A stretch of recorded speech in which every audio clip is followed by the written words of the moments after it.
Are you feeling isolated? Like a single puzzle piece that can't quite find its place in the bigger picture? In this crazy, fast-paced world, it's so easy to feel disconnected, right? To feel like you're shouting into the void. But what if I told you that feeling of being alone is a massive illusion? What if, beneath the surface of everything, lies an intricate web that links us all together? Today, we're diving deep into a powerful concept from Zen philosophy: interconnectedness. It's a journey of rediscovering the bonds that tie us to the world, to each other, and even to ourselves. Trust me, stick with me on this one. If you've been feeling lost at sea, this could be the compass you've been waiting for. Let's talk about Aiko.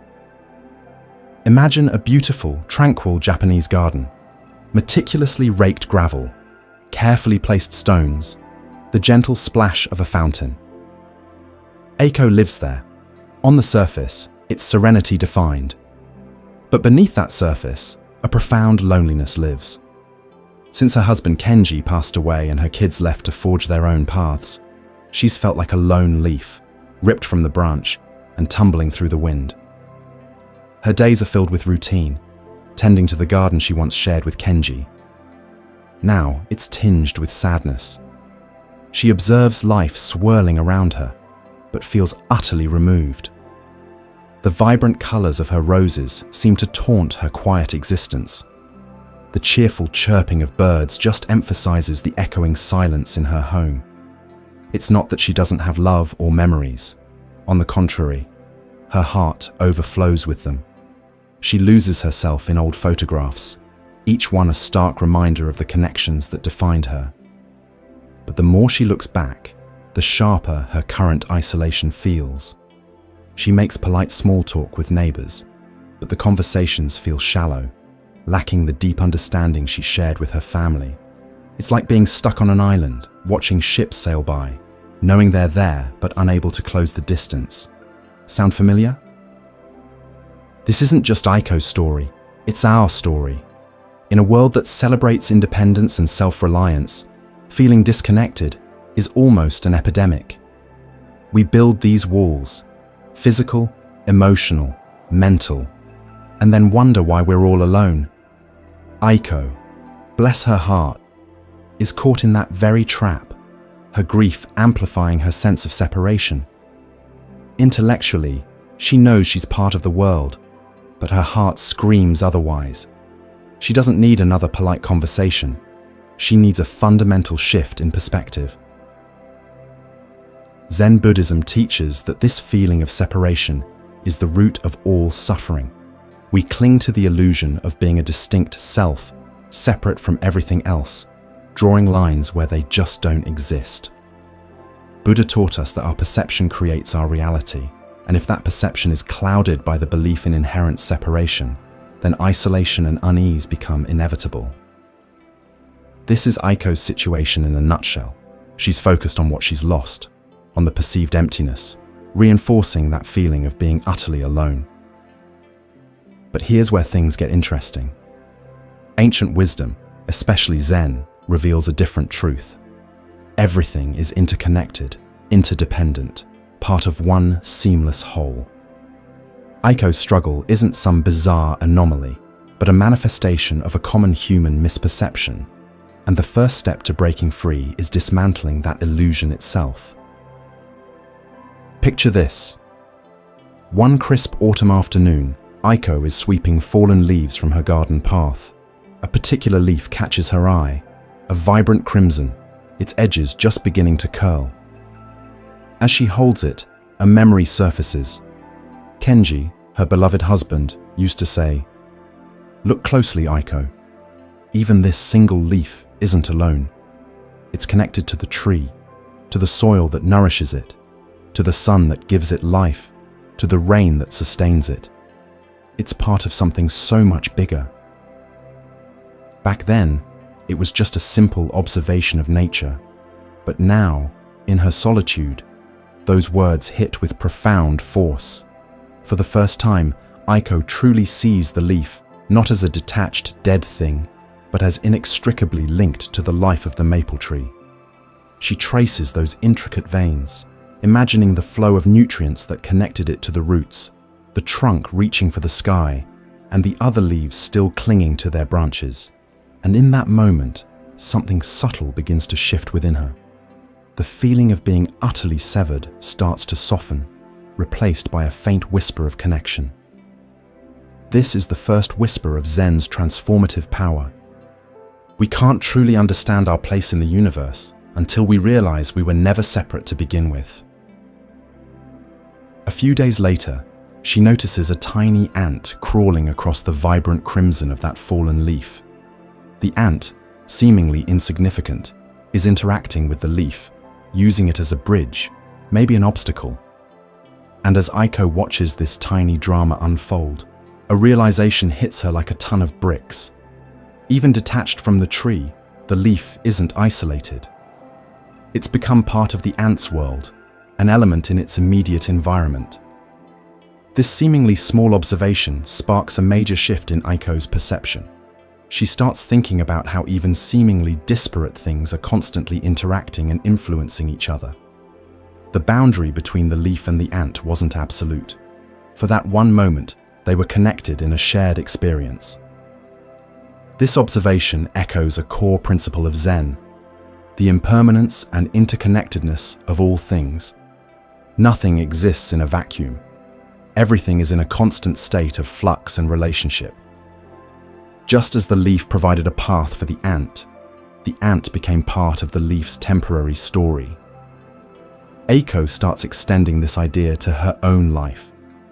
Were the boundaries she perceived between herself and others, between herself and the world, really as solid as she thought? Maybe, like that leaf, she was still part of a larger ecosystem, even if the connections weren't immediately obvious. It wasn't a sudden rush of happiness, but a quiet contemplation, a gradual erosion of those rigid walls of isolation. She begins to wonder if the feeling of separation is a subjective experience, a trick of the mind that focuses on differences instead of the underlying unity. As spring arrives, Aiko throws herself into tending her roses, a task that brings her a quiet sense of purpose. One warm afternoon, while pruning a thorny stem, a bright red ladybug lands gently on a velvety petal of a newly opened bloom. Aiko pauses, captivated by the tiny creature. The ladybug, with its delicate spots, seems perfectly at home on the rose, a miniature jewel adorning nature's artistry. And in that moment, the words of a Zen master she once read come flooding back to her. The universe is not outside of you. The interconnectedness of all things is not an abstract concept. It is a living reality. As she observes the ladybug, the rose, the soil beneath her fingers, the warmth of the sun on her skin, the gentle breeze rustling through the leaves, a profound sense of interconnectedness washes over her.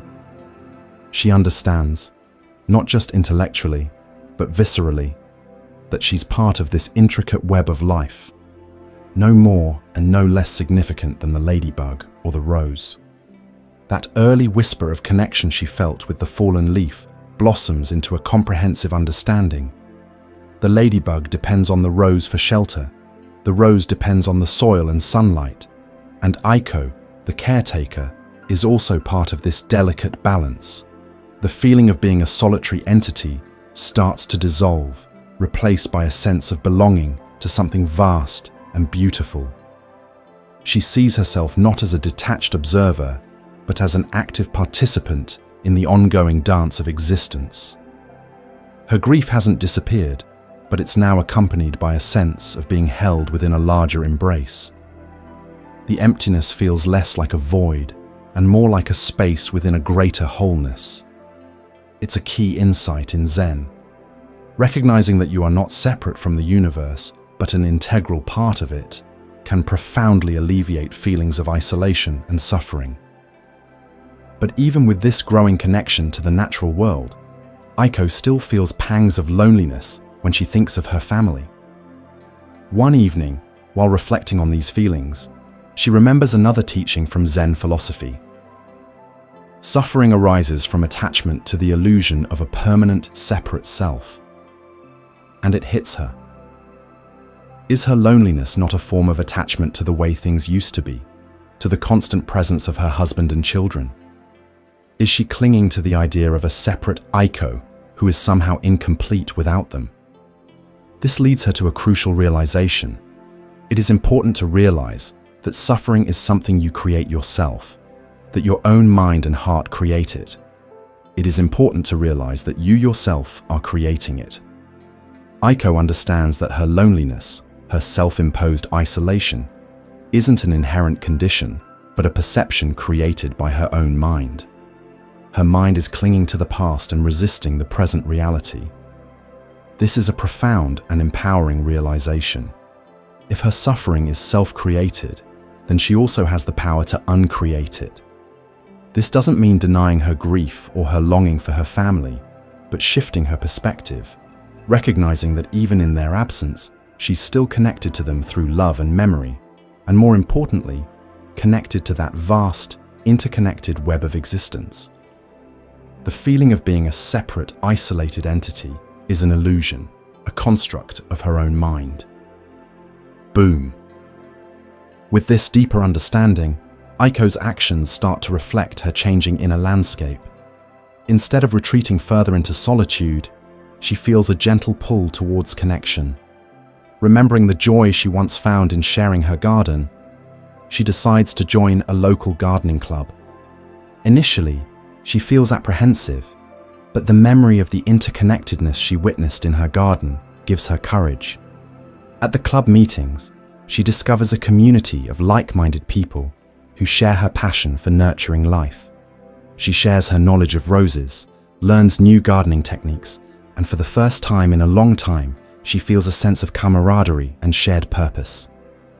Inspired by this, Aiko starts volunteering at a nearby nature center, helping to maintain the trails and educate visitors about the local flora and fauna. Working alongside others who are dedicated to preserving the natural world further reinforces her sense of interconnectedness. She feels a sense of purpose in contributing to something larger than herself, in being an active part of the ecosystem she's come to appreciate so deeply. Through these actions, Aiko isn't trying to replace the connections she's lost, but rather expanding her circle, embracing the understanding that she was never truly alone.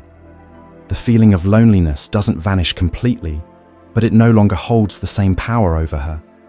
It's now tempered by a deep sense of belonging to that interconnected web of life. Just like the solitary leaf that's still connected to the tree, the ant that interacts with the leaf, and the ladybug that finds its place on the rose, Aiko realizes that even in moments of apparent solitude, she's part of something larger, something whole.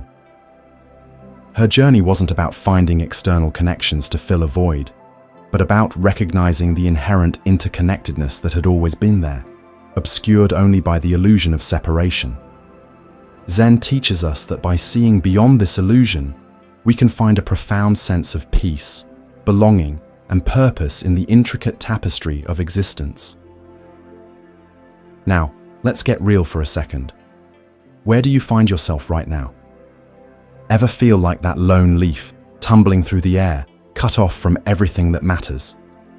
Maybe, just maybe, it's time to sharpen your vision, to really see the invisible cords that bind you to the universe. Start simple. Carve out a moment of absolute stillness. Don't just look at the world around you, immerse yourself in it.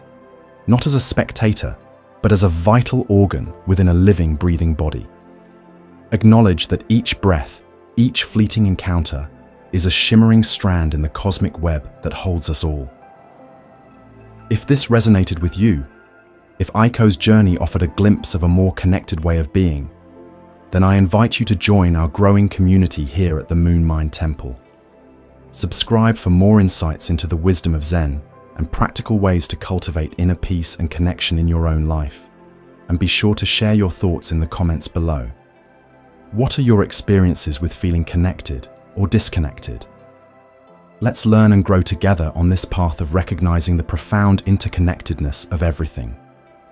Your journey towards understanding begins now.